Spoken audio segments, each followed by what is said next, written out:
जन्म कुंडली अध्ययन। दोस्तों, हर एक व्यक्ति अपने भविष्य के बारे में जानना चाहता है। ऐसे ही हमारे एक सब्सक्राइबर गुरुपाल सिंह, इन्होंने चंडीगढ़ से हमें लिखा है कि क्या इनके नसीब में गवर्नमेंट जॉब है या नहीं। तो चलिए जानते हैं ये इनके सवाल के जवाब इन्हीं के जन्म कुंडली अध्ययन के माध्यम से। तो चलिए चलते हैं आज के जन्म कुंडली अध्ययन पर। तो इस वक्त टेलीविजन स्क्रीन पर जो 6 नंबर की कुंडली दिख रही है वो है कन्या लग्न की, और लग्नेश बनते हैं बुध, जो कि लग्नेश और कर्मेश बन के विराजमान है भाग्य में, और वो भी वक्री होके। तो ये एक थोड़ा सा अवयोग माना जा सकता है, क्योंकि वक्री होने की वजह से उनको बुध को जो लग्नेश को थोड़ा बल नहीं मिल पाता, तो वो है भाग्य स्थान में। दूसरा, इनकी जो राशि है वो है वृषभ राशि, और चंद्रमा जो है इनके भाग्य में ही विराजमान है, वो भी रवि और बुध के साथ। तो देखिए, इनके जो कुंडली में कुछ ऐसे योग है, यानी कुछ कमजोर योग है और कुछ अच्छे भी योग है। तो पहला हम कुछ कमजोर योग है उसके बारे में डिस्कस करेंगे। तो पहला तो देखिए, इनका जो लग्न है वो पाप कर्तरी योग में ग्रसित है, यानी देखिए उसके एक बाजू में राहु और एक बाजू में मंगल, यानी 7 नंबर पे राहु और 5 नंबर में मंगल, और बीच में कन्या राशि यानी 6 नंबर आता है। तो इनके लग्न को पाप कर्तरी योग लग गया है। तो उसके वजह से इनको हर एक काम में डिले, हर एक काम में मेहनत और स्ट्रगल जरूर करना पड़ेगा। उसके बाद देखिए, शनि जो है वो षष्टम भाव के स्वामी भी बनते हैं, और वो शनि अपने ही राशि में यानी विराजमान है, वो भी वक्री गुरु के नक्षत्र में। तो देखिए, 6 नंबर में शनि होने की वजह से यहाँ पे उनको कुछ स्वास्थ्य के बारे में भी ख्याल रखना पड़ेगा, क्योंकि शनि वहां पे रहने के यानी 6 नंबर में मौजूद होने की वजह से उनकी दृष्टि 3 नंबर पे यानी जो आयु का भाव होता है उस पे आती है। लेकिन ये अच्छी बात रहती है, आयु पे उनकी दृष्टि रहेगी तो, क्योंकि आयु के कारक शनि ग्रह है। लेकिन वहां पे केतु है तो ये थोड़ा सा तकलीफ दे सकता है। उसके बाद देखिए, इसके लिए थोड़ा सा एक कुंडली कमजोर हो जाती है। उसके बाद उनकी दृष्टि, 7वीं दृष्टि 5 नंबर जहां पे लिखा है यानी मंगल पे, और मंगल इनके शत्रु ग्रह है। तो शत्रु होने की वजह से ये व्ययस्थान के ऊपर, तो इनको कर्जा वगैरह अगर ये लेते तो संभाल के लेना पड़ेगा इन लाइफ में, इन फ्यूचर में, और इनको संभाल के इसका इस्तेमाल करना पड़ेगा, क्योंकि मंगल जो है व्ययस्थान में खर्चे बहुत करवाता है, और ऐसे लोग थोड़े बहुत कर्जे में हो सकते। तो इसके लिए इनको थोड़ा सा सावधानी बरतनी पड़ेगी। उसके बाद देखिए, धन स्थान जहाँ पे 7 नंबर लिखा है वहां पे राहु विराजमान है, और धन स्थान में राहु रहने की वजह से राहु एक षड्यंत्रकारी प्लैनेट है, अपने ही गुरु के राशि में, शुक्र के राशि में मौजूद है, ये अच्छी बात है। लेकिन धन स्थान में राहु होने की वजह से धन में भी थोड़ी बहुत तकलीफ भी दिखाते हैं। दृष्टि आती है 8 नंबर जहाँ पे गुरु विराजमान है। तो ये पराक्रम जो भी कुछ करने जाएंगे तो उसमें ये शनि जो है वो अपनी कुछ ना कुछ तकलीफें यानी कुछ ना कुछ वो डिले हर एक टाइम में कर सकते हैं। यानी उसके बाद केतु और शुक्र जो है वो अष्टम स्थान में, शुक्र जो है वो अष्टम स्थान में इतने ठीक नहीं रहते, उसके साथ केतु भी है, तो ये थोड़ा और कुंडली को कमजोर बना दे। अभी जानते हैं इनके शुभ योग क्या है। तो पहला तो इनके देखिए, और इनके जो केंद्र भाव है, और केंद्र भाव में एक भी ग्रह नहीं है, और केंद्र स्थान जो है वो कुंडली के कुछ हद तक इंपॉर्टेंट स्थान भी होते हैं, तो उसमें भी एक भी ग्रह नहीं। तो इनकी लाइफ थोड़ी स्ट्रगल वाली रहेगी। अगर ये गवर्नमेंट जॉब चाहते भी है तो इनको काफी मेहनत मशक्कत करनी पड़ेगी, काफी स्ट्रगल करना पड़ेगा, तब मिलेगी। वो भी हम जानेंगे क्या योग है इसके लिए। तो देखिए, केतु और शुक्र जो है वो अष्टम स्थान में विराजमान है, और जो केंद्र के भाव वो खाली पड़े हैं, तो उसके वजह से थोड़ा बहुत ये कुंडली कमजोर हो जाती है। अभी इनके शुभ योग जानते हैं। तो शुभ योग यानी सबसे पहला जो इंपॉर्टेंट चीज है वो है चंद्र अपने ही उच्च के राशि में होने की वजह से ये भाग्य में कुछ हद तक इनको प्लस पॉइंट यानी कुछ हद तक तकलीफें दूर जरूर करेगा।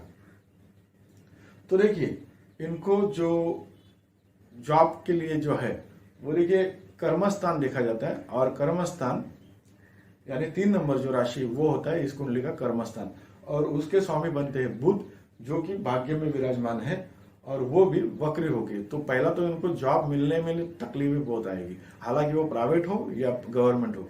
तो थोड़ी बहुत कोशिश करने के बाद अच्छा जॉब अगर चाहिए, अच्छा जॉब मिलने में तकलीफ आ सकती है। इसके लिए पहला तो इनको कुछ बुध को ठीक करना पड़ेगा। और दूसरा मेन जो चीज इन्होंने पूछा है कि गवर्नमेंट जॉब है कि नहीं, तो देखिए गवर्नमेंट जॉब के लिए जो कारक ग्रह है वो होते हैं रवि, और रवि की जो राशि है वो 5 नंबर व्यय स्थान पे, यानी रवि जो है व्ययश होके जो है भाग्य में विराजमान है। तो भाग्य में विराजमान वो है वो तो अच्छी बात है, लेकिन व्ययश होके विराजमान है तो थोड़ा बहुत ये तकलीफ वाला होता है। तो ये कुछ विदेश में भी कोशिश कर सकते हैं जाने का। हालांकि गवर्नमेंट जॉब के लिए ये कुछ हद तक ठीक ठाक योग है, क्योंकि देखिए वक्री बुध भी उनके साथ है और रवि के लिए भी इनको कुछ उपाय योजना करनी पड़ेगी। उसके बाद थोड़ा बहुत ये कोशिश कर सकते हैं गवर्नमेंट जॉब के लिए। ताकि इसमें देखिए चंद्रमा जो है वो भाग्य में उच्च का होकर विराजमान होने की वजह से इनको भाग्य के साथ जरूर मिलेगी और ये काफी हद तक आगे बढ़ सकते हैं। तो देखिए अगर ये गवर्नमेंट जॉब चाहते हैं तो उनको इसके लिए रवि को ठीक करना पड़ेगा, बुध को ठीक करना पड़ेगा, उसके बाद ये कोशिश जरूर कर सकते हैं। अभी देखिए इनको क्या क्या उपाय योजना करनी चाहिए जो कि इनके लाइफ में काफी हद तक इनको फायदा दे सकती है। तो पहला देखिए शनि जो है वो वक्री है, शनि जो है वो षष्ठम भाव में, केतु और शुक्र जो है वो अष्टम भाव में, और मंगल जो है वो व्यय स्थान में जहाँ पे 5 नंबर लिखा है। तो पहला तो इनको देखिए कुछ हम मंत्र सूचित करते, जो मंत्र इनको रोजाना 50 बार हर एक मंत्र बोलना होगा, और ये मंत्र इनको नवग्रह स्तोत्र के एक छोटे से बुक में मिलेंगे, और ये मंत्र अगर रोजाना बोलते हैं तो इससे इनकी निगेटिविटी खत्म हो सकती है इनकी कुंडली की, और थोड़े बहुत पॉजिटिव इनको रिजल्ट मिल सकते हैं। तो इसके लिए इनको पहला मंत्र है शनि का, पहला मंत्र है शनि का, नीलांजन समाभासम रविपुत्रम यमाग्रजम छाया मार्तंड संभूतम तम नमामि शनिश्चरम। उसके बाद गुरु का, देवानांच ऋषिनांच गुरुम कांचन सन्निवम बुद्धिभूतम त्रिलोकेशम तम नमामि बृहस्पतिम। उसके बाद देखिए शुक्र का, हिमकुंद मृणालाभम दैत्यानम परम गुरुम सर्वशास्त्र प्रवक्तारम भार्गवम प्रणामाम्यम। उसके बाद देखिए केतु का, पालास पुष्य संकाशम तारका ग्रहमस्तकम रौद्रम रौद्रात्मकम घोरम तम केतु प्रणामाम्यम। उसके बाद इनको बुध का, प्रियंगुकलिका क्षामम रूपेण प्रतिमम बुधम सौम्यम सौम्य गुणोपेतम तम बुधम प्रणामाम्यम। इसके साथ इनको रवि को सुबह उठ के जल अर्पण यानी अर्घ्य देना होगा, क्योंकि अगर रवि गवर्नमेंट जॉब अगर ये चाहते हैं तो ये एक उपाय कर सकते हैं। तो रवि को इनको ठीक करना होगा, क्योंकि रवि व्ययश है लेकिन भाग्य में विराजमान है, तो ठीक है कोई प्रॉब्लम नहीं, लेकिन अपने ही थोड़ी शत्रु के राशि में यानी शुक्र के राशि में है, तो रवि भी थोड़े बहुत कमजोर है। तो उनके लिए उनको जल अर्पण यानी सूर्य को अर्घ्य देना होगा, और उस वक्त उनको ओम गृहिणी सूर्याय नमः ये 21 बार मंत्र भी बोलना होगा। तो देखिए इनको क्या क्या करना है, एक तो गुरु का मंत्र, शनि का मंत्र, केतु का मंत्र, शुक्र का मंत्र, बुध का मंत्र और मंगल का मंत्र, धरणी गर्भ संभूतम विद्युत कांति समप्रभम कुमारम शक्ति हस्तम च मंगलम प्रणामाम्यम। ये भी अगर ये बोलते हैं तो कुछ हद तक इनको प्रॉब्लम काफी हद तक ठीक हो सकते हैं। तो अगर ये इसके साथ ये रत्नागर पहनते तो काफी अच्छा है। तो इसके लिए इनको बुध का पन्ना वो एक जरूर धारण करना होगा। दूसरा रवि का जो है मानिक वो एक धारण कर सकते हैं, और शुक्र का जिरकान आता है वो भी एक धारण कर सकते हैं। तो अगर ये कुछ रत्न धारण करते तो इनको देखो भाग्य भी ठीक हो जाएगा, और जो लग्नेश है उसको भी बल आ जाएगा। तो लग्नेश और कर्मेश होने की वजह से इनको जॉब के जो तकलीफें हैं वो थोड़ी बहुत ठीक होगी। मानिक रत्न पहनने से इनका रवि ठीक हो जाएंगे, रवि के लिए मैंने उपाय और भी बताया हुआ है। और उसके साथ शुक्र है, वो शुक्र भाग्येश यानी भाग्य की इनको डेस्टिनी, जो डेस्टिनी के कारक ग्रह है शुक्र है, और वो भी है धनेश यानी धनभाव के भी वो कारक है। तो एक तो देखिए जॉब मिलना चाहिए और धन भी अच्छा खासा अर्जित होना जरूरी है। तो इसके लिए शुक्र का भी एक जिरकान इनको जरूर पहनना चाहिए। हालांकि शुक्र के लिए हीरा आता है लेकिन वो बहुत महंगा होता है, तो उसका ऊपर अपना जिरकान भी ये पहन सकते हैं। तो इनको देखिए रवि का मानिक, शुक्र का जिरकान और बुध के लिए पन्ना, ये रत्न धारण करने होंगे। तो कुछ हद तक इनके जो प्रॉब्लम है वो निकल जाएंगे और कुछ हद तक इनको सक्सेस भी मिल जाएगा।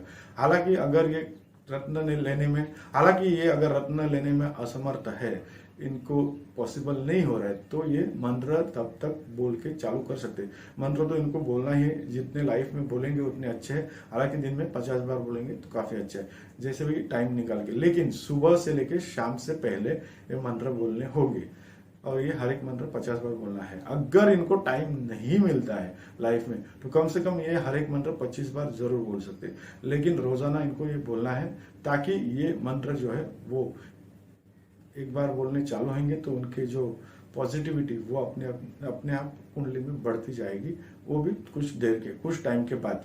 तो अगर ये सब उपाय करते हैं तो इनको जो लाइफ में आगे चल के काफी तकलीफें कम झेलनी पड़ेगी, यानी तकलीफें कुछ कम हो सकती है और ये भाग्य में आगे अपने आप को बढ़ा सकते हैं। तो दोस्तों देखा आपने किस तरह से इनके कुंडली में अवयोग है, दुर्योग है और क्या शुभ योग है और क्या इनको अपनी जो मंजिल है वो पाने के लिए उपाय योजना करनी चाहिए। तो अगर आप भी अपने कुंडली का फ्री में अध्ययन करके आपके समस्या के बारे में उपाय जानना चाहते हैं तो हमारे YouTube चैनल ज्योतिष उपाय 24/7 को सब्सक्राइब करिए और आपकी समस्या हमारे